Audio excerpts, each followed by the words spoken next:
Okay, hello mga kateknik. So yan, good morning sa inyong lahat.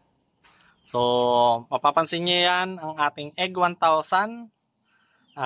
Ito ay ginagamit ko hindi lang sa mga breeders na paitdugin, no?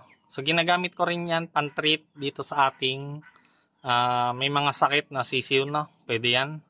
Dahil sa components niya na lalo-lalo na yung selenium, no? Selenium, importante yan sa sa uh, with antibiotics na rin yan.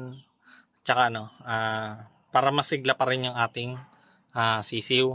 Para kung sakaling may mga damages, mabilis niyang ma-repair. So yan yan. Para sa mga ating sisiw na. So yan din ang ginagamit ko. Yan ang teknik ko para hindi sakitin ang sisiw.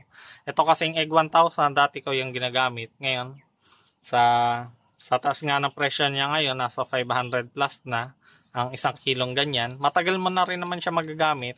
Kaya inalis ko. Ngayon, nagkaroon ng daming may mga sakit na sisiw.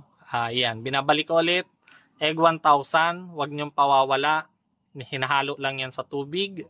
Ang 5 grams or ang isang teaspoon, no? Hinahalo sa tubig at yun ang pinapainom. So, yun lang muna mga kateknik.